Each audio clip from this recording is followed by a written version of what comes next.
والعاقبۃ للمتقین والصلاة والسلام علی اشرف الانبیاء والمرسلین وآلہ واصحابہ اجمعین اما بعد فاعوذ باللہ من الشیطان الرجیم بسم اللہ الرحمن الرحیم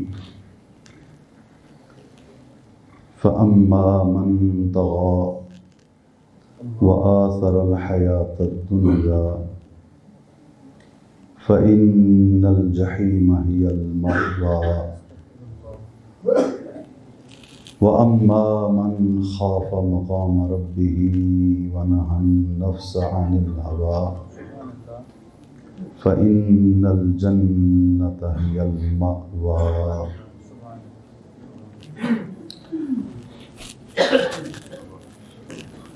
وعن النبی صلی اللہ تعالی علیہ وآلہ وصحبہ وسلم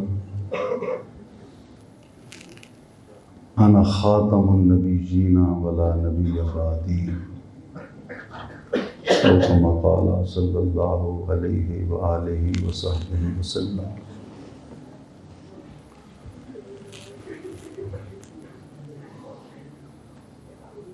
وعن ابی موسیٰ الاشعری عن رسول اللہ صلی اللہ علیہ وسلم قال ان اللہ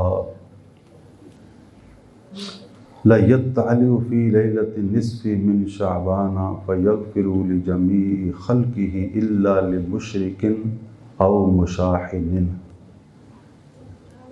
او کما قال صلی اللہ علیہ وآلہ وصحبہ وسلم.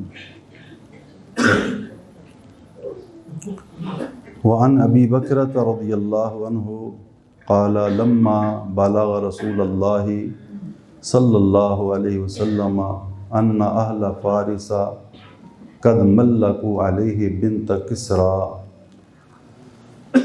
قال لن یفلح قوم ولوا امرہم امرأۃ. رواہ البخاری.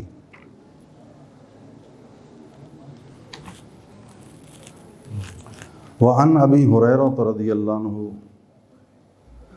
قال بینما النبی صلی اللہ علیہ وسلم فی مجلس یحدث القوم جاءہ اعرابی فقال متی الساعۃ فمضى رسول اللہ صلی اللہ علیہ وسلم یحدث فقال بعض القوم سمع ما قال فکرہ ما قال وقال بعضهم بل لم يسمع حتى اذا قضى حدیثہ قال أين أراه السائل عن الساعة قال ها أنا يا رسول الله صلی اللہ علیہ وسلم قال فإذا ضُجِعَتِ الأمانة فانتظر الساعة فقال كيف إضاعتها قال إذا وسد الأمر إلى غير أهله فانتظر الساعة. رواہ البخاری. او کما قال صلی اللہ علیہ وآلہ وصحبہ وسلم صدق اللہ العظیم وصدق رسولہ النبی الکریم. اللہم صلی علی سیدنا محمد وعلی آل سیدنا محمد صلاۃ دائمۃ مقبولۃ تؤدی بہا عنا حقہ العظیم. اللہم صلی علی سیدنا محمد صلاۃ الرضا وارض عن اصحابہ رضا الرضا. الصلاۃ والسلام علیک یا رسول اللہ وعلی آلک واصحابک یا حبیب اللہ. الصلاۃ والسلام علیک یا خاتم النبیین وعلی آلک واصحابک یا امام القبلتین. بندہ پروردگارم امت احمد نبی دوستدار جار یارم تابا اولاد علی مذہب حنفیہ دارم ملت حضرت خلیل، خاک پائے غوث اعظم زیر سایہ ہر ولی۔ روح جب میرے پیراہن خاکی سے نکلے، روح جب میرے پیراہن خاکی سے نکلے، او میرا فقیر آیا روزے سے صدا آئے۔ حمد و صلوات کے بعد عزت و احترام کے لائق سادات کرام، حفاظ کرام، بزرگ، قابل عزت و احترام بزرگوں، نوجوان بھائیوں، اللہ تعالیٰ کی جناب میں مل کے دعا کریں گے اللہ تعالیٰ ہمیں خلوص کی نعمت نصیب فرمائے، با مقصد زندگی گزارنا نصیب فرمائے، اور آج کی رات کم از کم اس انداز سے گزرے کہ اللہ تعالیٰ گناہ سے محفوظ فرمائے۔ آمین۔ مختلف نام ہیں اس رات کے، مختلف ناموں سے اسے پہچانا جاتا ہے۔ اس کے حوالے سے ایک بات جو اپنے آپ کو نصیحت کرتا ہوں کہ مجھے پچھلی گزری ہوئی راتوں کا جو میری زندگی میں شعبان شریف کے نصف میں آئیں، ان کے اثرات میری طبیعت پر کیا ہیں، اور ان راتوں میں میں نے اللہ تعالیٰ سے کیا مانگا، کیا ملا، کیا ارادے کیے، کیا وعدے کیے، اور اس کے بعد پھر آج کی رات پھر آ گئی، اور نہ جانے پھر دوبارہ یہ آتی ہے یا نہیں آتی۔ حضرت علی فرماتے ہیں رضی اللہ تعالیٰ عنہ کہ نبی پاک صلی اللہ علیہ وسلم نے ارشاد فرمایا،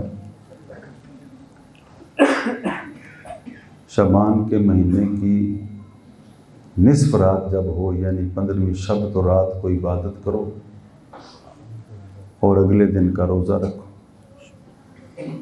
کہ اللہ تعالیٰ اترتا ہے آسمان دنیا کی طرف جیسے اس کی شان کے لائق ہے، اور فرماتا ہے کوئی جو بخشش چاہتا ہو مجھ سے اور میں اس کو بخش دوں، ہے کوئی جو روزی مانگتا ہے اس کو روزی دوں،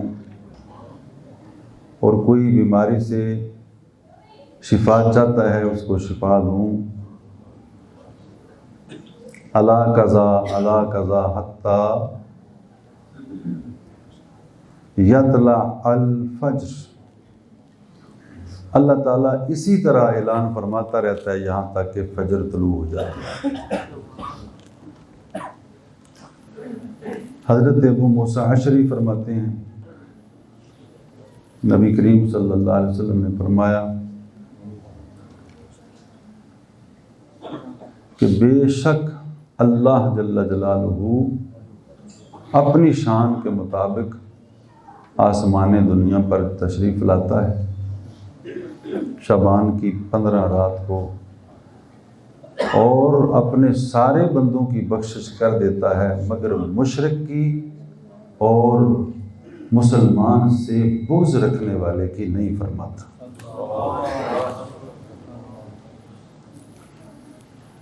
اسی مضمون کی مختلف باتیں، مضمون مختلف حدیثوں میں، اکابرین کی کتابوں میں کہ استثناء کیا گیا کہ فلانی بخشا جائے گا، فلانی بخشا جائے گا، ان میں ایک ظالمانہ ٹیکس لینے والے کا بھی نام ہے کہ وہ بھی بخشا نہیں جائے گا۔ نجومی، یہ ہاتھوں کی لکیریں دیکھنے والے، یہ ستاروں کی چالیں بتانے والے، یہ قسمت کا حال بتانے والے، یہ بھی نہیں بخشے جائیں گے۔ ماں باپ کو ناراض کرنے والا بھی نہیں بخشا جائے گا۔ کسی شرعی عذر کے بغیر کسی مسلمان سے ناراض رہنے والا بھی نہیں بخشا جائے گا۔ شرعی عذر ہے تو اور بات ہے۔ اور حدیث شریف میں مشرک اور مسلمانوں کی عداوت دل میں رکھنے والے کا بطور خاص ذکر ہے کہ ان کی بخشش نہیں ہوگی۔ کیا کسی مسلمان سے دشمنی کرنا کوئی معمولی جرم ہے؟ آج لوگوں نے اس کو معمولی سمجھا۔ ایک مسلمان صاحب ایمان بندے کی اللہ کے ہاں کتنی قدر ہے وہ اس حدیث سے سمجھ سکتے ہیں کہ جو اس کے کسی صاحب ایمان بندے سے عداوت کرتا ہے، باوجود اس کے کہ اللہ تعالیٰ اعلان فرماتا ہے کہ بخشش مانگو میں بخش دوں، مگر اس کی بخشش نہیں فرمائے گا۔ اس لیے اپنے دلوں کو کینوں سے پاک کرنا چاہیے کہ کسی مسلمان کی دعوت دل میں نہ آئے بلا وجہ، اور وجہ کیا ہو؟ وجہ صرف شرعی۔ اسی لیے ہمارے اسلاف نے، ہمارے بزرگوں نے اس انداز سے زندگی گزاری کہ اگر کسی سے ناراض ہوئے ہیں تو اللہ کے لیے ناراض ہوئے، ذاتی وجہ سے ناراض نہیں ہوئے۔ ذاتی نقصان بھی ہو گیا پھر بھی ناراض نہیں ہوئے۔ اور آج حال کیا ہے ہمارا؟ آج الٹ ہو گیا۔ اللہ واسطے ناراض نہیں ہوتے اور اپنے واسطے راضی نہیں ہوتے۔ معافی مانگنے والا منتیں کرتا ہے، پنچایتیں لے کر آتا ہے، معاف کر دو، راضی ہو جاؤ۔ جرم کیا کر دیا؟ یہ رشتہ مانگا تھا ہم نے، رشتہ نہیں دیا، تو اس کی بیٹی ہے، کیا اس کو اتنا بھی حق نہیں ہے کہ اس کا رشتہ وہ اپنی مرضی سے دے یا نہ دے؟ اس وجہ سے بھائیوں سے ناراض ہو جانا چاہیے۔ اپنی بہنوں سے کیا سوشل بائیکاٹ اس لیے کر دینا چاہیے کہ ہمیں رشتہ نہیں دیا؟ یہ کیا بات ہے؟ حضرت سیدنا فاروق اعظم رضی اللہ تعالیٰ عنہ کی پیاری بیٹی بیوہ ہوئی۔ کبھی کہ رشتہ دیتا ہے، وہ لیتا نہیں تو ٹھیک ہے، اس کی مرضی ہے، نہ لے۔ اس وجہ سے ناراض ہو جانا چاہیے۔ ہمارے ہاں تو آداب زندگی یہی رہ گئے کہ ہم سے رشتہ لیا نہیں یا ہم کو رشتہ دیا نہیں۔ اب بندہ جب پریشان ہوتا ہے، کوئی مسئلہ ہو تو کسی اپنے دوست کے پاس ہی جاتا ہے، اپنے تعلق والے کے پاس۔ حضرت ابو بکر سے آپ نے عرض کیا تو حضرت ابو بکر صدیق نے کچھ بھی نہ فرمایا، بالکل جواب ہی نہ دیا، کوئی بات نہ فرمائی۔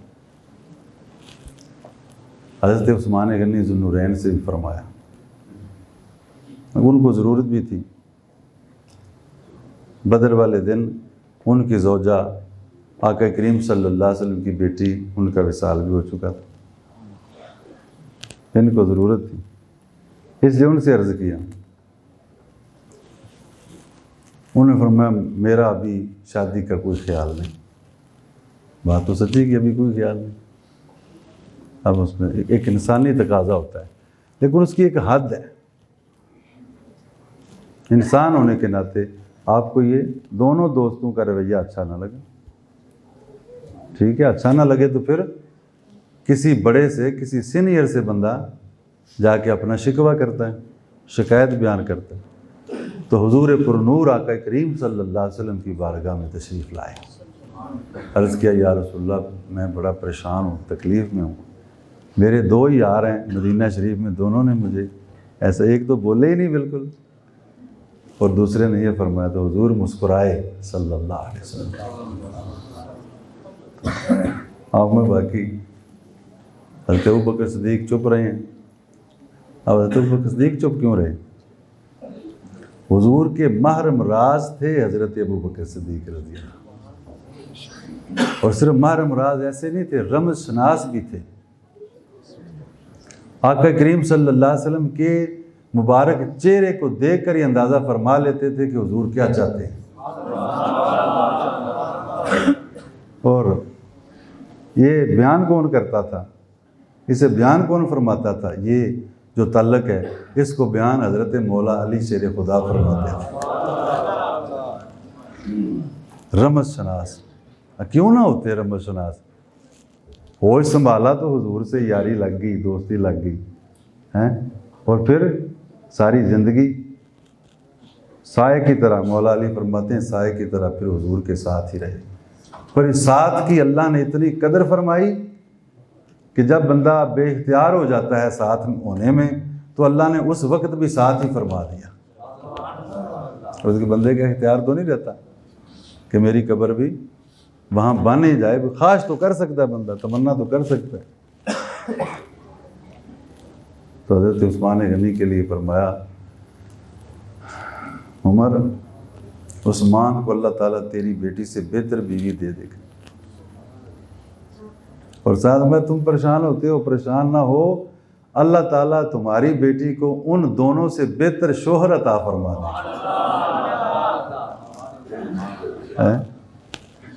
یہ تھی وجہ جس وجہ سے حضرت ابوبکر صدیق چپ رہے، بولے ہی نہیں۔ یا رسول اللہ وہ کون ہے؟ فرمایا میں نکاح کروں گا تیری بیٹی سے۔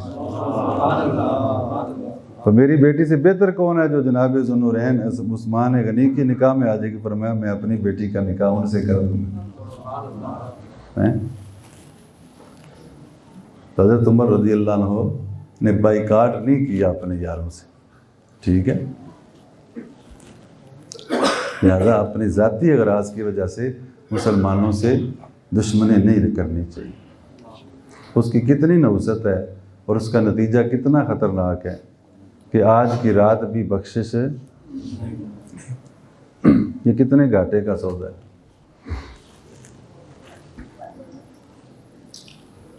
اللہ اکبر۔ کچھ لوگ ایسے ہیں جن کی شیطان نے ڈیوٹی لگا رکھی ہے یا خود انہوں نے اس کو فرض سمجھا ہوا ہے کہ مسلمانوں کے ذہنوں میں شکوک پیدا کی جائے، شکوک، کوئی ایسی بات کی جائے کہ بندہ شک میں پڑ جائے کہ یار پتہ نہیں یہ ایسے پتہ نہیں ہے ابھی کہ نہیں ہے۔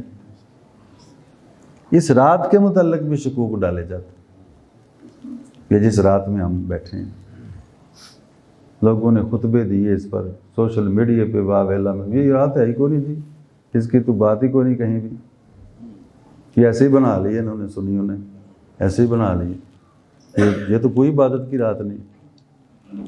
یہ میرے سامنے سنن ابن ماجہ ہے، اور یہ میں نے اس قصد کے ساتھ خریدی تھی آج سے تقریباً 14 سال پہلے۔ ایک صاحب نے مجھے فون کیا، گلبرگ میں بیٹھے ہوئے تھے کہ یہاں ہم نے جمعہ پڑھا ہے اتفاقاً، تو یہاں تو پورا خطبہ اسی پر ہوا ہے کہ یہ جو کل پرسوں کچھ آنے والی تھی شب برات، انہوں نے کہا یہ ہے ہی کوئی نہیں، بات ہی کوئی نہیں، بالکل ایسے ہی لوگ۔ تو اب وہ پکا سنی آدمی ہے، اب سنی بھی اتنے پکے ہیں کہ 50 سال گزارے ہیں ایک عمل کے اوپر، اور 50 سال کے بعد کسی سے سن لیا کہ یہ عمل کو نہیں ہے تو وہیں شک میں پڑ گئے۔ یہ کیا بات ہوئی بھائی؟ اتنا کچا تو نہیں بندے کو ہونا چاہیے ہیں؟ اپنے معمولات اعتقادات نظریات جو ہیں ان میں پختگی ہونی چاہیے، استقامت ہونی چاہیے، ایسے چھوٹی موٹی بات سے بندے کے پاؤں نہیں اکھڑنے چاہیے۔ تو فوراً اس نے فون کیا، جمعے کے بعد بیٹھے تو میں نے کہا فون پہ تو بات ہو نہیں سکتی، تو یا مجھے وہاں بلا لو یا اس کو یہاں لے آؤ تو بات کرتے۔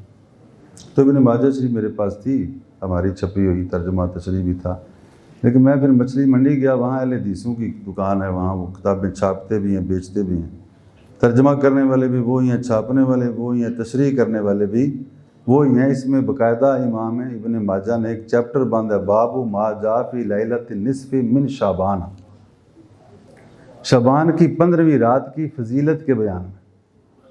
صدیوں پہلے حضرت ابن ماجہ قزوینی رحمۃ اللہ علیہ نے پورا باب بیان کیا 15ویں رات کی فضیلت کے بیان میں۔ وہ کہتے رات ہے ہی کوئی نہیں۔ پھر آگے تشریح کرنے والا وہ لکھتا ہے خود، کہتا ہے یہ رات بھی متبرک ہے، یہ رات بھی متبرک ہے، اس کی فضیلت میں کئی حدیثیں ہیں، اس کی فضیلت میں۔ اب باتیں میں نے اور بہت ساری کرنی، اس لیے اس میں زیادہ نہیں کہوں گا۔ نیچے حاشیہ لکھنے والا 3 بندے ہیں، ایک ترجمہ کرنے والا ہے ایک تشریح کرنے والا ہے، ایک حاشیہ لکھنے والا ہے۔ حاشیے والے نے لکھا نیچے نوٹ کہ 15ویں تاریخ کو بعض اگلے بزرگوں سے منقول ہے وہ شب برات میں یہ دعا مانگتے تھے۔ اگر رات تھی کو نہیں ہے ہی کو نہیں تو پھر وہ دعا کیوں مانگتے تھے؟ ہیں وہ دعا مانگتے تھے اللہم انک عفو تحب العفو فاعف عنا۔ پھر یہ ایک بہت بڑا سوال ایسے چھوڑ دیا جاتا ہے، جیسے وہ ہندو دیوالی میں کہ ہولی کہتے ہیں، پٹاخے ہولی ہوتی ہے، ہولی اس میں پٹاخے چھوڑتے ہیں تو ان پٹاخوں میں ایک پٹاخے کا نام چوہا ہوتا ہے، چوہا۔ تو سب سے وہ کیوں مسئلہ ہو گیا؟ اچھا، تو وہ سب سے خطرناک ڈینجرس ہوتا ہے، وہ نیچے نیچے وہ لوگوں کے پاؤں میں گھس جاتا ہے، بعض کی شلوار میں چڑھ جاتا ہے اور بڑا نقصان ہوتا ہے۔ تو یہ بعض لوگوں کی عادت ہوتی ہے چوہا چھوڑ دو اور کسی نہ کسی کا نقصان کر دو۔ تو کتاب لکھی وہ کہتے ہیں یہ بالکل نئی بات ہے۔ اب آگے ذرا توجہ کے ساتھ سنیے جی، پیچھے تو لکھا کہ بعض بزرگوں سے، اب بعض بزرگ ہو سکتے ایسی صدی کے ہوں یا پچھلی صدی کے ہوں، لیکن نیچے جا کے لکھا ہے حضرت عمر رضی اللہ عنہ اور حضرت عبداللہ ابن مسعود سے یہ دعا منقول ہے جو اس رات کو مانگتے تھے۔ حضرت عمر کی صدی کے ہوئے ہیں جی، نویں سنی نویں باتیں نکال لیتے ہیں، تو حضرت عمر نئے ہیں کیوں حضرت جی؟ حضرت عمر جب دعا مانگتے تھے، حضرت عبداللہ ابن مسعود جب دعا مانگتے تھے، تو پھر یہ رات نہیں ہے اپنی نہیں۔ اور کتنی سونی دعا ہے، کتنی سونی دعا وہ مانگتے تھے، سبحان اللہ۔ اس کا مفہوم اپنے ذہن میں رکھ لیں اور مانگیں دعا یہ۔ وہ عرض کرتے تھے یا اللہ اگر تو نے مجھے بدبخت لکھ دیا ہے تو اس کو مٹا دے۔ کیا بڑے لوگوں کی دعائیں بھی بڑی ہوتی ہیں یا اللہ، اور اللہ تعالیٰ تو لکھ دیتا ہے، جو چاہے لکھ دیتا ہے۔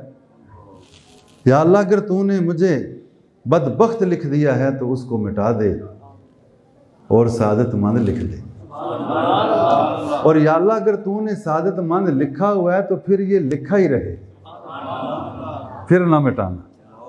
اگر تو نے سعادت مند لکھا ہوا ہے تو پھر سعادت مند ہی رہے، کیونکہ تو جو چاہتا ہے مٹا سکتا ہے۔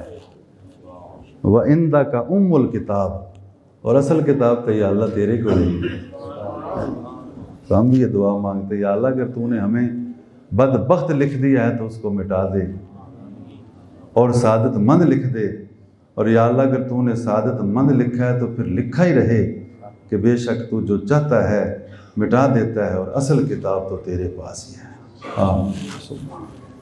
لہٰذا اس رات کے حوالے سے کبھی بھی شک شبے میں نہیں پڑھنا چاہیے۔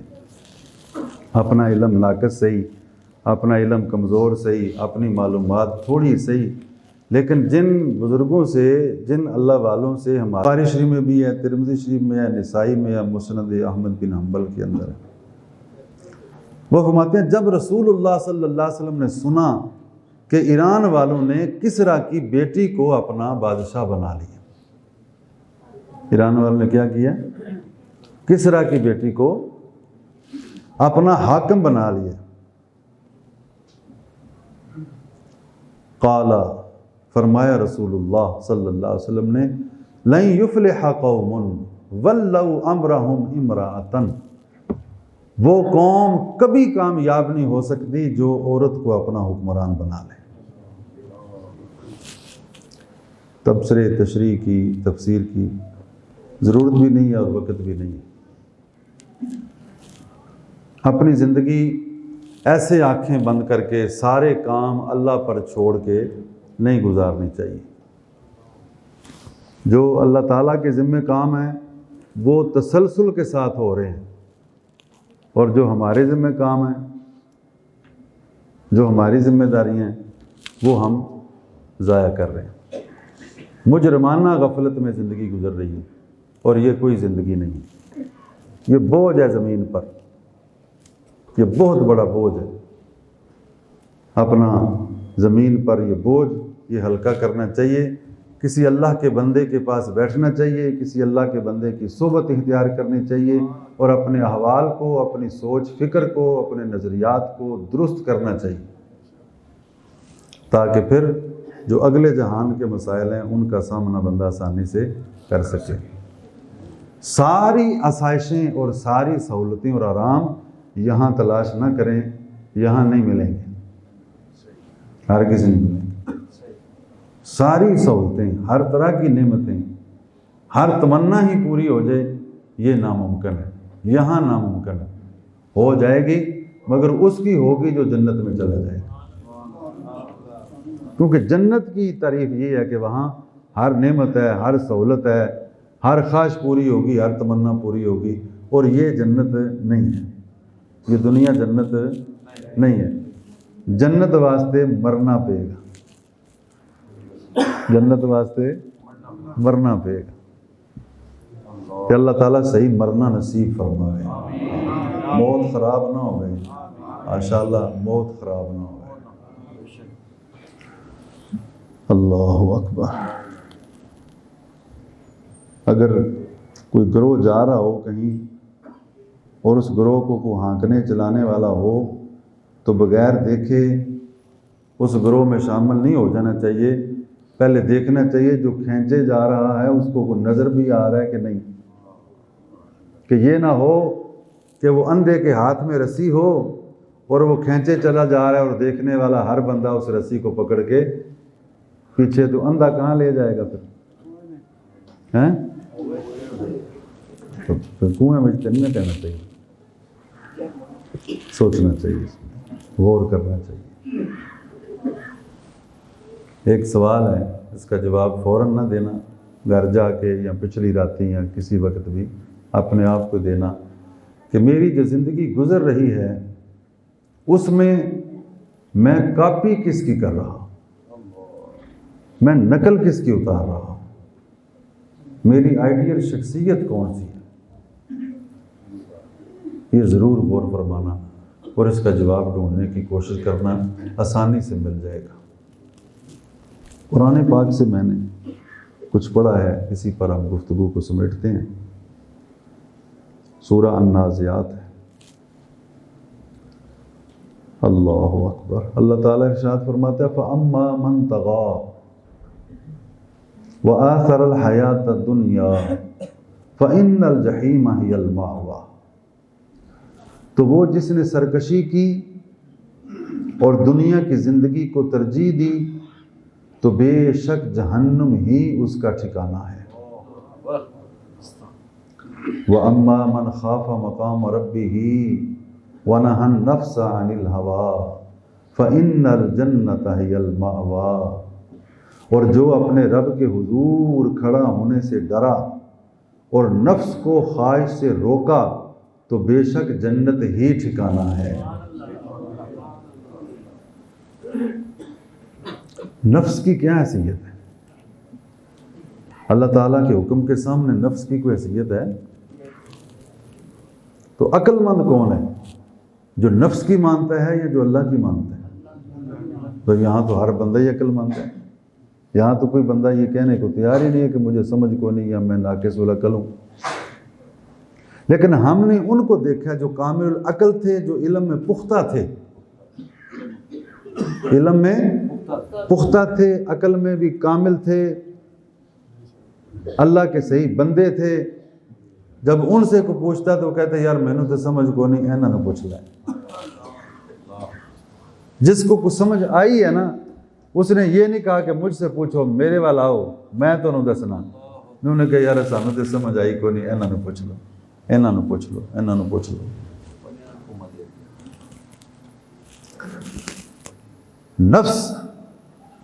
نفس ہے کیا؟ یہ بدترین دشمن ہے۔ امام غزالی رحمۃ اللہ علیہ علم کلام کے امام تھے، ساری زندگی باطل فلسفے کا رد کرتے رہے، مناظرے کرتے رہے، ساری زندگی اکثر حصہ جہاں کہیں کوئی دیکھتے اسلام کے خلاف کو بک بک کر رہا ہے وہیں پہنچ جاتے اور اس کا منہ بند کر کے آتے۔ آج ہمیں تو اس کی کوئی فکر نہیں ہے، ہم تو اپنے لیے غصے میں آ کے بلڈ پریشر کے مریض ضرور ہو گئے ہیں، اللہ واسطے غصہ نہیں آیا۔ اور لکھ لو دل کی تختی پر، جو لوگ اللہ کے لیے غصے میں ہوتے ہیں ان کا بلڈ پریشر نارمل رہتا ہے، اور جو ذات کے لیے، اپنی ذات کے لیے غصے ہوتے ہیں ان کا کبھی نارمل نہیں رہتا۔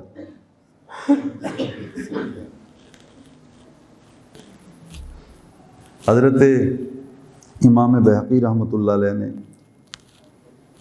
یہ حدیث پاک لکھی ہے، اور یہ مشہور واقعہ ہے، بڑا مشہور ہے، بچپن سے ہم تو سنتے آ رہے ہیں، آپ نے بھی سنا ہوگا کہ اللہ تعالیٰ نے فرشتوں کا ایک گروہ بھیجا کہ فلاں بستی کو اٹھاؤ اور اٹھا کر اوپر لے جا کر اس کو الٹا کے پھینک دو، تباہ کر دو، بندے سمیت جانور جو کچھ بھی ہے سب تباہ ہو جائے۔ یہ سنا ہوئے کو؟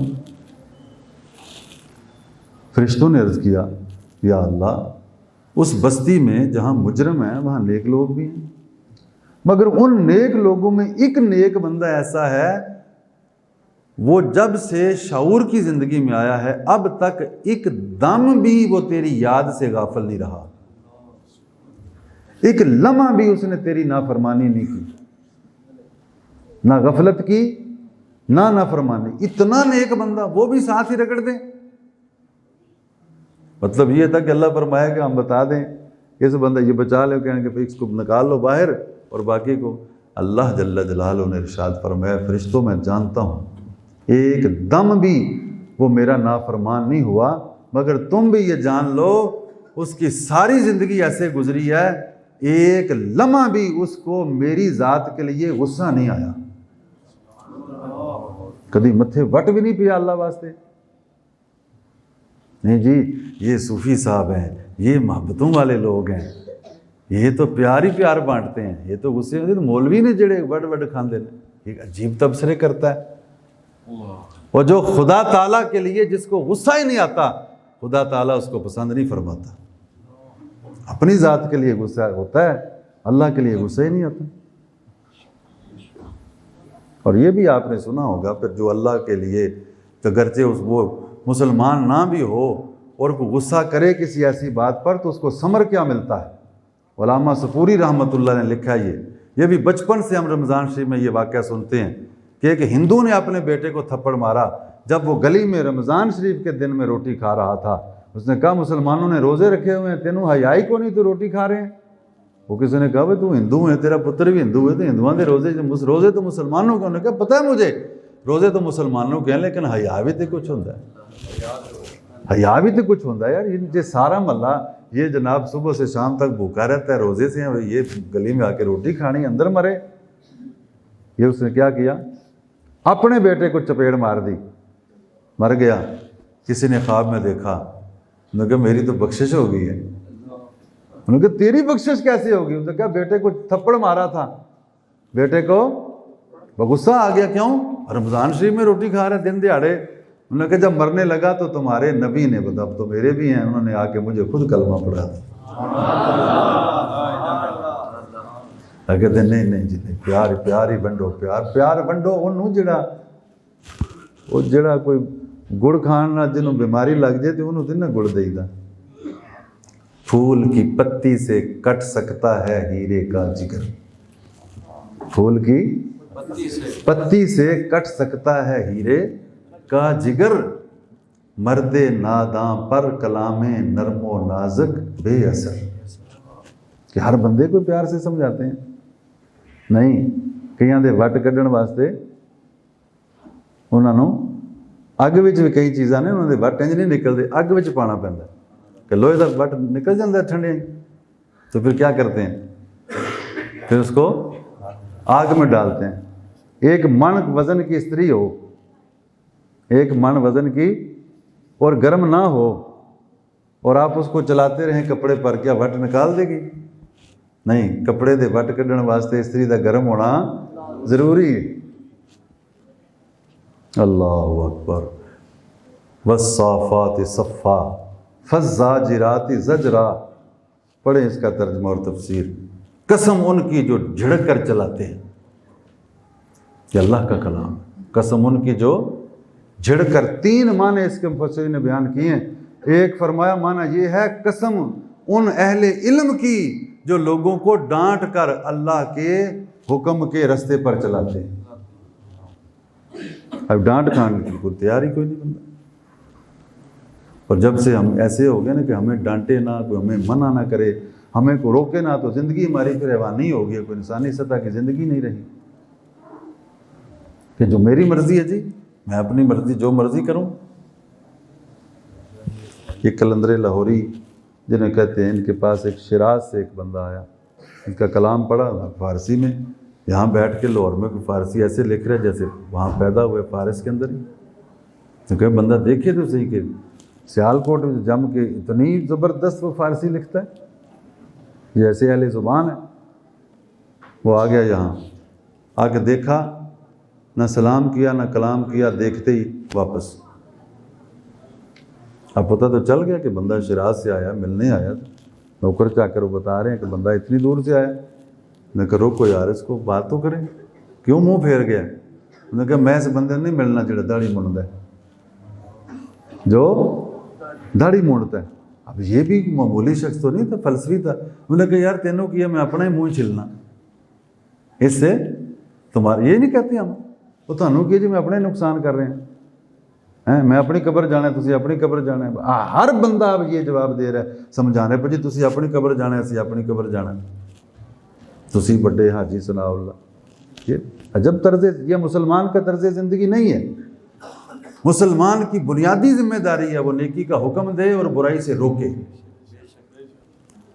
اور یہ شناخت ہے اس امت کی، قرآن نے جو بیان کی ہے، کنتم خیر امت اخرجت للناس. یہاں تک تو ہم اکثر پڑھتے سنتے ہیں کہ ساری امتوں میں جو بہتر امت ہے، لیکن اس کی پہچان کیا دی گئی ہے کہ یہ نیکی کا حکم دیتے ہیں اور یہ برائی سے روکتے ہیں. اس کو چھوڑ دیا. کتنی امتیں، ایک نہیں کتنے گروہ صرف اس وجہ سے تباہ کر دیے کہ ان پر عذاب آیا کہ ان میں سمجھانے والا کوئی نہیں تھا. ان میں جب روکنے والے ختم ہو گئے، جو قرآن کے اندر اتنے مضمون ہے اس انداز کے، سبحان اللہ، کہ عذاب آتا ہی تب ہے، عذاب آتا ہی تب ہے جب کو روکے نہ کو ٹوکے. بس ٹھیک ہے کہ حیوان کی طرح کھائی جو، جس طرح چڑھ جائے کھائی جو، جو آج ایک پیٹ بھرنا ہے نا تو کھائی جو. یہ تو حیوان کا کام ہے کہ کھانے تو کھا جو، جس کا چڑھتا ہے آگے کھا جاؤ. تو میں حضرت انسان ہو کے تو میں بھی کھائی جاؤں، بھراواں دا بھی کھا جاؤں، بھیناں دا بھی کھا جاؤں، چاچے تائے دا بھی کھا جاؤں، پڑوسیاں دا بھی کھا جاؤں. تو پھر کیا فرق رہ گیا؟ پھر یہی کہ میں خود ہی کہوں کہ میں حضرت انسان ہوں. یہ تو حضرت جانور ہے کہ جو پیٹ کی بھوک مٹانی ہے وہ کھا جو کھانا ہے. اب جب نے کہا نا کہ میں اپنے تو منہ چھیلتا ہوں، نے کہ نہ ایسا نہیں ہے، تو رسول اللہ کے دل کو تکلیف دیتا ہے. تو یہ معمولی کام ہے. اور جس کی نافرمانی ہو کیا اس کا دل خوش ہوتا ہے؟ کبھی غور کیا ہے؟ اور کب حق ہے کسی امتی کو کہ اپنے نبی کو تکلیف دے؟ کب حق ہے؟ اور میں اپنے نوجوان بھائیوں سے بالخصوص عرض کروں گا کہ اپنے احوال پہ غور کرو. اس کا مطلب یہ نہیں ہے کہ بڑے بزرگ جو ہیں جو مرضی کرتے رہیں، لیکن کام نوجوان کر سکتے ہیں. بزرگ تو کر گئے جو کرنا تھا، اب آگے اللہ اللہ کریں، توبہ کر لیں تو اچھی بات ہے، توبہ کر لیں، قبر کے احوال درست ہو جائیں. لیکن اصل بنیاد تو نوجوان ہے. لیکن جوانوں کو ہم نے یہ کیا کر سہارا دے دیا، دلیر کر دیا، اور ان کے دل کو تسلی دے دی کہ خیر ہے منڈا چونڈا جوان ہے، ابھی بڑا ہوگا تھوڑا سمجھ جائے گا. یہ کہہ رہے ہیں نا نبی کریم سرور عالم جان رحمت صلی اللہ تعالیٰ علیہ وآلہ وصحبہ وبارک وسلم کی مبارک جوانی کیسی تھی؟ عمر کے کس حصے میں حضور پورے حجاز میں مشہور تھے کہ الصادق والامین؟ وہ کون سا حصہ تھا عمر پاک کا؟ وہ عین جوانی تھی، وہ عین جوانی تھی. جوانی میں تو کام ہوتے ہیں.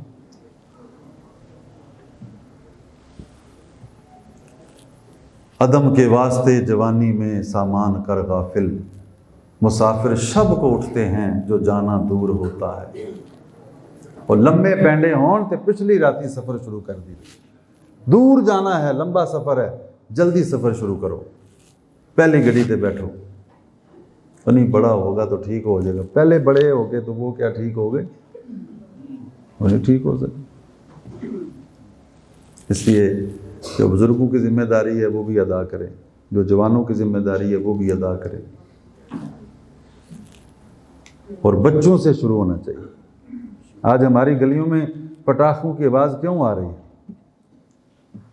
آئی آواز کہ نہیں آئی؟ ہمیں تو ہم جدھر گئے ہیں 2-3 علاقوں میں گئے ہیں پٹاخوں کی آوازیں آ رہی ہیں. کیا ہندوؤں کی کثرت ہے یہاں؟ کیوں جی؟ اکثریت یہاں، چلو دور نہیں جاتی اسی محلے میں کہ یہاں اکثریت کس کی ہے؟ یہ تو ٹوٹلی مسلمان ہی، میرے خیال میں تو ہندو ہو گئی کوئی نہیں یہاں. تو پھر نفس اور شیطان سے بھی زیادہ نفس، جس کی پیروی میں ہم کیا کر رہے ہیں، اور اس کی پیروی نہ کرنے کا پھل کیا ہے، اور اس کی پیروی کرنے کا پھل کیا ہے. جس نے اپنے نفس کو حرام خواہشوں سے روکا، فَإِنَّ الْجَنَّةَ هِيَ الْمَأْوَىٰ، پھر ٹھکانہ جنت ہی ہے. منگڑی جنت اور زندگی خواہشات نفسانیہ کے تابع گزارتا ہے. طلب جنت کی اور زندگی احمق لکھا ہے اس کو مفسرین نے، احمق جو زندگی ساری نافرمانی میں گزارتا ہے اور رحمت پر امید رکھتا ہے. احمق کا ہے اس کو احمق. اپنے کام جو میرے کرنے والے ہیں وہ کہتے ہیں یا اللہ تو ہی کر دے. جو میرے کرنے والے کام ہیں، جو ہمارے ذمے اللہ نے لگا دیے. جب بندے کو نہیں تھے حرم کی حفاظت کے لیے تو ابابیلیں آ گئیں. اب ہم دعائیں یا اللہ فلسطین کے لیے بابلیں بھیج دے. بابلیں آ جائیں گی. اب بابلوں نے کیا کرنا ہے؟ اب جو اتنے اسلامی ممالک ہیں، اتنے مزائل ہیں، اتنا اسلحہ ہے، اتنی افواج ہیں، اتنی قوم ہے مسلمان، وہ پھر کدھر جائیں گے اگر بابلوں نے کام کرنے تو؟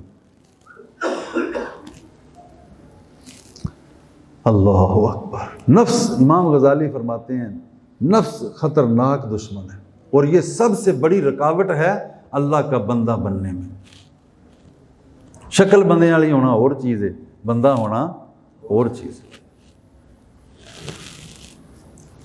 بندہ ساری زندگی کے اندر ہے بھائی یا اللہ میں تیرا بندہ، تو کیا فائدہ؟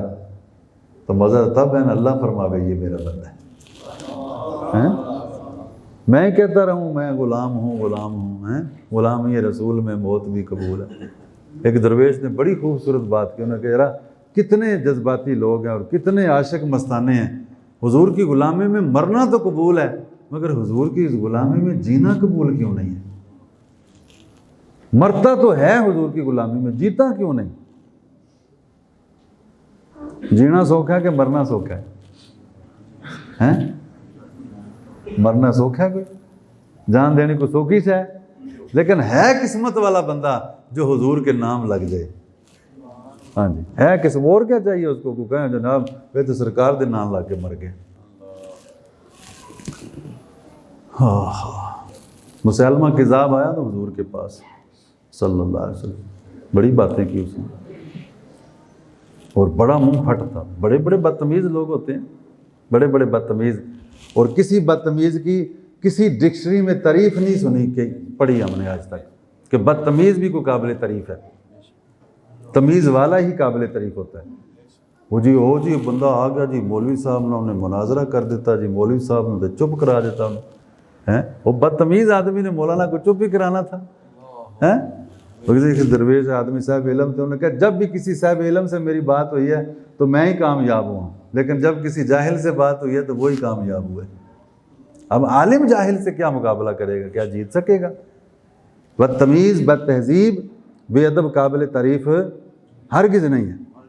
اس لیے منہ پھٹ نہیں ہونا چاہیے، نہ اپنے بزرگوں کے سامنے نہ اپنے بڑوں کے سامنے.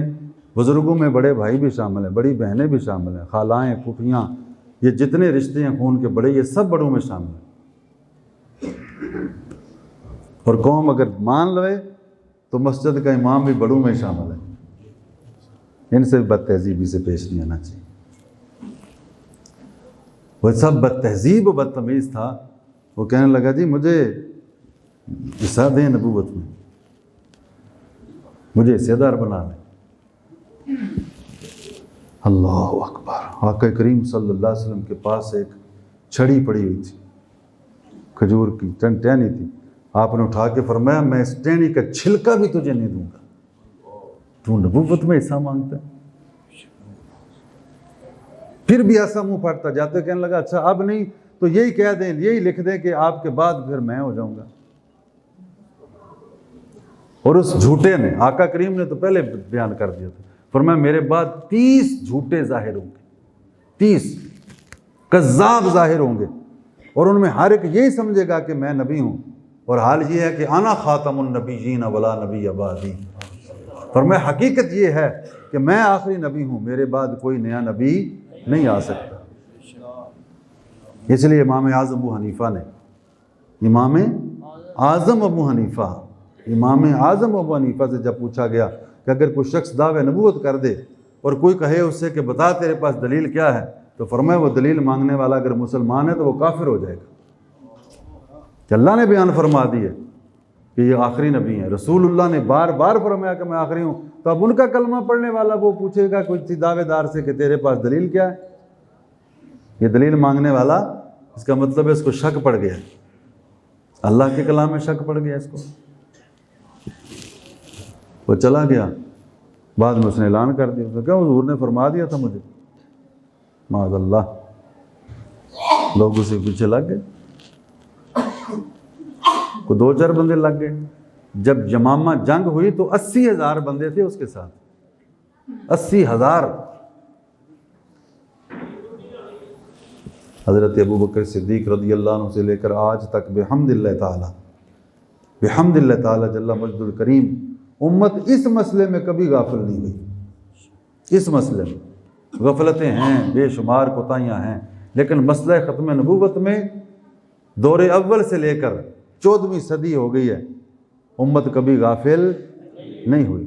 جانے دینے کی وقت آیا تو جانے قربان۔ پاکستان جیسے اس ماحول میں گوروں کے زیر نگی رہے صدیاں جناب غلامی میں، اور آزاد ہوئے تو 54 سے 74 تک 1 2 4 5 6 نہیں 10,000 مسلمانوں نے حضور کی ختم نبوت پر اپنی جانوں کو قربان کر دیا۔ جن بزرگوں نے دیکھی ہیں تحریکیں، ان سے ہم ملے ہیں، ان سے ہم نے سنا ہے۔ کہتے جب پہلے دن ہم نکلے، 4 لاشیں لے کر آئے 4 شہیدوں کی پہلے دن، اور کہنے لگے لوگ کہ کل کوئی بندہ نہیں آئے گا۔ اب اعلان ہوا نا کل پھر آنا ہے، پھر مظاہرہ ہوگا۔ کہتے تھے کل کون آئے گا؟ 4 میتیں جب لوگوں نے دیکھ لی ہیں تو قاضی مظفر اقبال قادری رضوی رحمۃ اللہ، اس کو بالکل نوجوانوں میں تھے، کہتے ہیں ہم دیکھ کر حیران رہ گئے کہ دوسرے دن، پہلے دن تو کچھ 400-500 بندے تھے، دوسرے دن گنتی نہیں ہو رہی تھی کہ کتنے لوگ آ گئے۔ تو اس مسئلے میں امت کبھی غافل نہیں ہوئی، اور ہوگی بھی نہیں، اور ہونا بھی نہیں چاہیے، کہ یہ تو اساس ہے، یہ دین کی اساس اور بنیاد ہے ختم نبوت۔ 1200 صحابہ نے اپنی جانیں قربان کی ہیں اس مسئلے میں، 1200، اور ان میں 700 وہ تھے جنہوں نے پورا قرآن شریف رسول اللہ سے حفظ کیا تھا صلی اللہ علیہ وسلم۔ یہ کوئی معمولی لوگ ہیں، یہ بدر، ان میں بدر والے بھی تھے، ان میں بدر والے بھی تھے۔ یہ کوئی معمولی بات نہیں، اس میں غفلت ہرگز نہیں ہوگی انشاءاللہ۔ ہاں جی، ہمارے کئی بزرگ ہمارے کہ انج ہونا ہی نہیں، کدی انج ہو سکتا ہی نہیں، ہم بھی ہوں اور ختم نبوت پر بھی ڈاکہ ہو جائے، انج نہیں ہونا انشاءاللہ۔ تو الحمدللہ لوگوں نے حق ادا کیا، سوشل میڈیا والوں نے بھی حق ادا کیا، عام لوگوں نے حق ادا کیا، علماء نے بھی حق ادا کیا۔ اب دعا کریں کل اس کی ہے، اس پہ بات ہوگی، اللہ کرے جلدی اس کا فیصلہ وہ رموو ہو جائے، واپس لے لیا جائے، تاکہ کوئی فتنہ فساد نہ پیدا ہو جائے کہ ملک اب اس قابل نہیں ہے کہ ایسے حالات ہوں۔ کبھی بھی غافل نہیں ہونا چاہیے، جو غافل ہو جائے گا مسلمان تو پھر وہ منہ دکھانے کے قابل ہرگز نہیں رہے گا۔ سمیٹتا ہوں میں، پیر میر علی شاہ صاحب رحمۃ اللہ علیہ، ان کا یہ جملہ وائرل ہے اور وائرل ہونا چاہیے، جو فرمایا کرتے تھے جو بندہ ختم نبوت کے لیے نکلتا ہے نا میدان میں، حضور کی ختم نبوت کے تحفظ کے لیے، تو وہ اپنے آپ کو بے یار و مددگار نہ سمجھے، کوئی ہو نہ ہو اس کے ساتھ رسول اللہ کا اپنا دست مبارک اس کی پشت پر ہوتا ہے۔ نعرہ تکبیر، تاجدار ختم نبوت، تاجدار ختم نبوت، زندہ باد۔ اب مسلم شریف ہے، مسلم شریف میں یہ واقعہ بہت لمبا ہے، تو میں یہ نہ کوئی سمجھے کیسے بابے جذباتی سے پیر صاحب تھے، انہوں نے جوش میں آ کے یہ کہہ دیا کہ حضور خود پیچھے ہوتے ہیں۔ مسلم شریف کے اندر یہ واقعہ بڑا مشہور ہے۔ کعب بن اشرف یہودی تھا، قلعے میں رہتا تھا، بہت ستاتا تھا، بڑی بک بک کرتا تھا، گانے لکھتا تھا مسلمانوں کے خلاف، مسلمان عزت مآب خواتین کے نام لکھتا تھا گانوں میں، جھوٹی افسانے عشقیہ وہ لکھتا تھا ان کے، اور پھر اس کی لونڈیاں وہ گاتی تھی، ناچتی تھی۔ اور ہمارے کریم آقا مصطفیٰ جان رحمت صلی اللہ علیہ وسلم فرمایا کرتے تھے سب سے غیرت والا اللہ ہے، اور اس کے بعد فرماتے تھے سب سے غیرت والا میں خود ہوں۔ آپ نے کبھی بھی کسی مسلمان خاتون کی بے حرمتی کو برداشت ہرگز برداشت نہیں کیا، کبھی بھی برداشت نہیں کیا۔ احد شریف میں جبکہ 70 صحابہ شہید، جس میں خود آقا کریم زخمی تھے، تو ایک کافر نے تیر پھینکا، وہ خاتون جو خواتین ڈپٹی ہوتی ہے جن کی زخمیوں شہیدوں کو اٹھانے کے لیے پانی پلانے کے، ان میں سے خاتون کے تہمد پہ لگ گیا، کیونکہ اس وقت اہل حجاز کا لباس تہمد ہی تھا، عورت مرد۔ آج بھی یہ آپ جائیں ادھر سرگودا اور سے آگے جنگ کے علاقے میں تو کثیر تعداد میں عورتیں تہمد پہنتی ہیں، یہ ایک شناخت ہے، ایک پہچان ہے، اس میں ہرگز کوئی حرج نہیں ہے۔ تو وہ تہمد پہ لگا نیچے، تو تیر تھا ظاہر ہے، زور سے آیا، اس نے کھینچ لیا کپڑا اور اس خاتون پاک کی پنڈلی ننگی ہو گئی۔ اور کسی عورت کی پنڈلی، مسلمان کی عورت کی پنڈلی تو ننگی میدان جنگ بھی نہیں ہونی چاہیے تھی، یہاں تو بازاروں میں اور گھروں میں ہو گئی ننگی۔ اور اس کا ذمہ دار کون ہے؟ وہ مرد ذمہ دار ہیں جن نے شلواریں ٹخنوں کے اوپر کر لی اور عورتوں نے ٹخنوں کے اوپر اٹھا لی۔ یہ نیچے لے گئے مرد اور عورتیں، ان کو حکم تھا مردوں کو کہ تم اوپر رکھو، یہ نیچے لے گئے، عورتوں کو حکم تھا نیچے رکھو، یہ اوپر لے آئیں۔ ہمارے استاد جی فرمایا کرتے تھے بڑے سارے گناہ بے سوادے نے، پر اے گناہ بالکل بے سوادہ ہے۔ وہ کیا سواد ہے اس کا کہ شلوار جو ہے ٹخنوں کے اوپر رکھی ہوئی، اس میں کیا ذائقہ ہے، یہ اس میں کیا مزہ آ رہا ہے بندے کو، کیا یہ خوبصورت لگ رہا ہے؟ ہرگز نہیں۔ خوبصورتی حضور کی اطاعت میں ہے، خوبصورتی حضور کی پیروی کے اندر ہے، کوئی خوبصورتی۔ اس لیے میرے استاد گرامی فرمایا کرتے تھے جو داڑھی مونڈتا ہے نا، وہ شیشہ دیکھے نا جب تو آکے ہوئے ہوئے ہوئے کتنا کوجا ہو گیا، کتنا، فرمایا یہ اگر کہے تو بچ جائے گا، ورنہ خطرہ ہے کہ کہیں ایمان ہی نہ ضائع ہو جائے۔ ہاں جی، کہ داڑھی مونڈ کے وہ کہے کہ سونا ہو گیا ہوں، یہ کیسے ہو سکتا ہے؟ اللہ جس نے داڑھی پیدا فرمائی ہے اس کے فرشتے تسبیح پڑھتے ہیں کہ اللہ نے مردوں کو داڑھی کے ساتھ حسن عطا فرمایا ہے، اور فرشتے معمولی نہیں ہیں۔ آپ کو یاد ہو تو کئی بار میں یہاں یہ بیان کر چکا ہوں، فرشتے بھی وہ جو عرش کو اٹھائے ہوئے ہیں، عرش کے نیچے ہیں، وہ یہ تسبیح پڑھتے ہیں، سبحان من زین الرجال باللحا او باللحی، پاکی ہے اس ذات کے لیے جس نے مردوں کو داڑھی کے ساتھ ان کا چہرہ مزین کر دیا ہے۔ تو پھر حسن کس میں ہے؟ سونا بندہ کس طرح لگے؟ داڑھی میں سونا لگے۔ پنڈلی ننگی ہو گئی، آقا کریم نے دیکھا، اللہ اکبر، ایسی افراتفری تھی کہ شہیدوں پر شہید گر رہے ہیں۔ خود حضور زخمی ہے، فرمایا کون ہے جو اس کا بدلہ لے گا؟ اسی وقت فرمایا اس کا بدلہ لو۔ حضرت طلحہ ایسے نشانے باز تھے، سبحان اللہ، اسی وقت انہوں نے ایک تیر ایسا لیا جس کے آگے لو ہے، جس کو پھل کہتے ہیں، وہ نہیں تھا، ایسا کس کے نشانہ اسی کافر کے متھے پہ مارا، ایسے اڑا جناب وہ سار اس کا نیچے اور ٹانگیں اس کی، اور تہمد والے بندے کی جب ٹانگیں اوپر ہو جائے تو پھر کیا ہوتا ہے؟ بہت کم لمحے ایسے ہیں حضور کی زندگی کے جن میں حضور اتنے ہنسے ہوں کہ مبارک دانت بھی نظر آئے ہوں۔ ایک لمحہ ان لمحات میں وہ بھی ہے جب اس کافر کی ٹانگیں کھڑی ہو گئی نا، جس نے مسلمان خاتون کی بھی حرمتی کی تھی، پنڈلی ننگی کر دی تیر مار کے، اس کو دیکھ کے حضور خوش ہوئے، فرمایا اے ٹھیک ہی تھی، یہ جو خواتین کی جو بے حرمتی کرے وہ تے ٹنگاں کھڑی ہی ہونی چاہیے، تو اس کو شرم آنی چاہیے مسلمان کو، جو مسلمان ہو کے خواتین مسلمان کی بے حرمتی کرتا ہے۔ آوارہ کتوں کی طرح اپنی مسلمان خواتین کے پیچھے پیچھے مت بھاگو. بے حیا شخص کوئی قدر نہیں اس کی، کوئی قدر نہیں. بڑے بڑے سخت لفظ بولے اور وہ ہے حقیقت.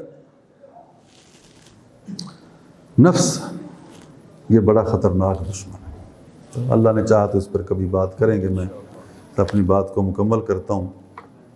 اس بدتر کافر سارے بدترین ہوتے ہیں، لیکن جو ان میں زیادہ منہ پھٹ ہو جائے وہ زیادہ بدتر ہوتا ہے. تو حضور صلی اللہ علیہ وسلم نے مسجد شریف میں صحابہ میں اعلان کیا کہ کون ہے تم میں سے جو کعب بن اشرف کو مارے اور مجھے سکھ دے، کہ میں بڑی تکلیف میں اس کی وجہ سے. یہ مسلمان عورتوں کے نام لکھتا ہے گانوں میں اور جھوٹے عشقیہ قصے ان کے لکھ دیتا ہے، اور پھر اس کی کنیزیں جو ہیں وہ یہودنے وہ گاتی ہیں اور اذیت ہوتی ہے. کون ہے فرمایا تم میں سے، کون ہے تم میں سے؟ اب سارے تیار تھے لیکن نمبر تو کسی کو ملنا ہوتا ہے ایک کو.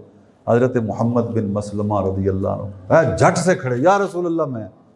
حضور نے بھی قبول کر لے، فرمایا ٹھیک ہے تم ہی جاؤ. اب تاجدار گودڑا کیوں فرماتے تھے کہ حضور خود پیچھے ہوتے ہیں. انہیں اجازت مانگی، حضور اجازت دیں، میں کوئی طریقہ اختیار فرمائے. اجازت ہے سارے. یہ پورا واقعہ پڑھنے والا ہے، شاہ جی سے عرض کرتا ہوں کبھی بیان فرما دیں بھی تفصیل. حضرت محمد رضی اللہ عنہ جب اس کو قتل کر کے آئے نا، اس کا سر کاٹ کے آئے، ایسے بھی نہیں قتل کیا، گردن کاٹ کے پھینکی اس کی. اور یہ بھی نوٹ کر رہے ہیں جنگ یمامہ میں جہاں ادھر تو 1200 صحابہ شہید ہیں نا، تو ان غیرت مند مجاہدوں نے ختم نبوت کے منکروں میں جو 80,000 تھے ان میں 40,000 کو قتل کر گئے. 40,000 کو. باقی 40,000 بھاگ گئے. ان میں اکثر کو پھر اسلام بھی نصیب ہو گیا الحمدللہ. جو بھاگ گئے تھے انہوں نے دیکھا یہ زمین تنگ ہو جائے گی، ختم نبوت کے مسئلے میں غداری کر کے کہاں کچھ چھپ سکتا ہے. آج اگر کوئی اللہ کا بندہ آ جائے، تخت نشین ہو جائے، آج مسلمان صحیح کتاب اللہ کے مطابق فیصلے کرنے والا آ جائے تو صرف 3 دن مرتد کو دیے جانے چاہیے. اس سے زیادہ کی گنجائش بالکل نہیں ہے. 3 دن. یہ کوئی خالہ جی کا واڑا ہے کہ جب چاہے کو کلمہ پڑھ لے، جب چاہے کو کلمے سے پھر جائے. نہ پڑھے کلمہ، اس پر اختیار ہے، اس پہ جبر نہیں کیا جائے گا. بندوق رکھ کے نہیں کہا جائے گا کہ کلمہ پڑھو، لیکن جب کلمہ پڑھ لیا تو اب واپس مڑنے نہیں دیا جائے گا. اب اپنی مرضی ختم. اب نہیں مرضی کہ جدوں مرضی ہے مرتد ہو جائے، جو مرضی ہے مذہب اختیار کر لے. پھر 3 دن وقت دے گا قاضی اس کو. یہ تو ایسے نام قاضی ہے کہ یہ تو قاضی کا نام بھی بدنام کر دیا اس نے. یہ تو لٹیا ڈبو کے رکھ دی اس نے. نعرہ لگانے کا تکبیر. اب رات کا پچھلے پہر ہے جناب، مدینہ شریف میں تو لوگ سوئے ہوئے ہیں، لیکن آواز آئی، نعرے کا جواب آیا بلند آواز سے. مصطفیٰ کریم صلی اللہ علیہ وسلم اپنے حجرے کے دروازے پر کھڑے تھے، فرمایا اللہ اکبر. اس لیے فرمایا تاجدار گودڑا نے، جس کی ڈیوٹی لگتی ہے نا پھر سائیں اینج نہیں چھڑتے. اینج تو نہیں نا کہ اتنی خطرناک ڈیوٹی لگا کے وہ قلعے میں رہتا ہے بادشاہوں کی طرح، ہزاروں اس کے جناب کمانڈو ہیں اس کی حفاظت کرنے والے، اور اکیلا غلام چلا گیا تو اب آقا سو جائیں. نہ ایسے نہیں. حضور نے نعرے کا جواب دیا. پھر وہ تشریف لائے حضور کی بارگاہ. حضور نے گود میں ان کو رکھ لیا. آپ نے خود دستار کھولی. سونےوں ٹوٹ گیا پنڈلی، گر گیا ہوں. حضور نے دستار وہاں سے کھول کے پٹی اپنے مبارک ہاتھوں پہ لعاب لگا کے لگایا. فرمایا ساڑھے واسطے تیری لت ٹوٹ گئی تے ٹوٹی رہے گی. نہ اسی وقت ٹھیک ہو گئی. تو کبھی بھی مصطفیٰ کریم صلی اللہ علیہ وسلم کے لیے غصہ ہونے والا، حضور کے لیے لڑنے والا، حضور کے لیے میدان میں آنے والا، وہ کبھی بھی خائب و خاسر دونوں صورتوں میں. قرآن یہ کہتا ہے دونوں صورتوں میں مار کے آ جائے پھر بھی کامیاب ہے، مر کے آ جائے پھر بھی کامیاب ہے. ہاں جی، شہید ہو جائے پھر بھی کامیاب ہے، غازی بن جائے دونوں طرف کامیابی ہے. اور یہ دوسرا یہ نہیں ہوتا کہ کامیابی اسی میں آ کے ہم نکلیں اور پتہ کر کے آئیں گے. نہ، نکلنا ہی کامیابی ہے. نکل پڑنا ہی، فرما بردار ہو جانا ہی، حکم مان لینا، چل پڑنا ہی کامیابی ہے. آگے پھل پھل لاوے کم مالک دا، او لاوے یا نہ لاوے تو ہمارا کام تو ہے نا کہ مالی دا کم پانی لانا، بس پانی لانا. جو ہماری ذمہ داری ہیں میرے بھائی اور بزرگوں، وہ ہمیں بر وقت ادا کرنی چاہیے. اللہ ہمیں اس کی توفیق عطا فرمائے. یہ بڑی رات ہے، یہ بڑی راتوں میں سے بڑی رات ہے، تو اس کو ضائع نہیں کرنا چاہیے. کم از کم میں ویسے رہنا نہیں چاہیے، لیکن کم از کم یہ ہے کہ آج کی رات گناہ نہ ہو، آج کی رات اللہ کی نافرمانی مسجد میں ہنسنا دنیا کی باتیں کرنا بھی گناہ ہے، نافرمانی ہے۔ جاگن نالوں چنگا ہے جڑا گلاں کرے مسجد دنیا دے، جاگن نالوں چنگا ہے سو جائے، وہ دے جاگن نالوں وہ دا سو جانا وہ دے واسطے چنگا ہے۔ تو جاگنا چاہیے، ہمت کرنی چاہیے، صحت ساتھ دے، اللہ کرے سب کی ساتھ دے تو کل کا روزہ بھی رکھنا چاہیے، لیکن سحری ذرا حساب سے ہی کرنی چاہیے۔ تو اللہ تعالیٰ اپنے فضل فرماوے، اپنے فضل کے ساتھ ہمارے احوال پہ کرم فرمائے، ہم اپنے معاملات کو سدھاریں۔ بالخصوص نفس ایک پوشیدہ دشمن ہے، پیارا دشمن ہے، پوشیدہ بھی ہے اور پیارا بھی ہے۔ یہ سخت بدترین دشمن ہے، اس نے بندوں کو تباہ کر دیا ہے۔ جو نفس کی پیروی کرتا ہے ذلیل ہو جاتا ہے، جو نفس کی مخالفت کرتا ہے اللہ نے کلام میں بیان کر دیا فَإِنَّ الْجَنَّةَ هِيَ الْمَأْوَىٰ، جنت ہی اس کا ٹھکانہ ہے۔ داڑھی مونڈنا یہ نفسانی خواہش ہے، اور رکھنا یہ اس کی مخالفت ہے۔ ننگے سر جی کنگھی پاؤ جی، یہ نفسانی خواہش ہے، اس خواہش کو ختم کریں۔ سر ڈھانپیں، سر کو ڈھانپیں۔ غیراں دا لباس اپنے شہر وچ اپنے ملک وچ یہ نفسانی خواہش ہے۔ اپنا قومی لباس پہنو، یہ نفس کی مخالفت ہے۔ اپنی پہچان ہونی چاہیے، اپنی ایک شناخت ہونی چاہیے۔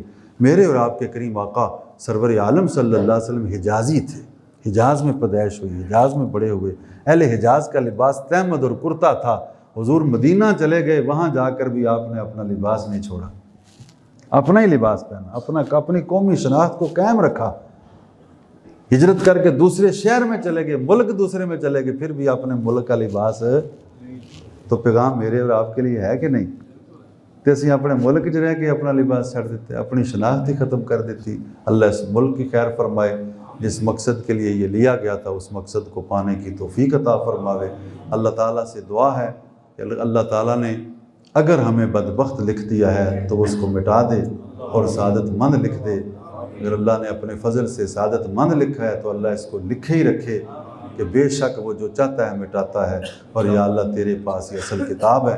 ہمیں سعادت مندوں میں ہی جینا، سعادت مندوں میں مرنا، اور حشر میں سعید لوگوں کے ساتھ نصیب فرمانا۔ یا اللہ آخری ویلے کلمہ پاک نصیب فرما، آمین ثم آمین۔ وما علی الا البلاغ۔ اور روح جب میرے پیراہن خاکی سے نکلے، او میرا فقیر آیا روزے سے صدا آئے۔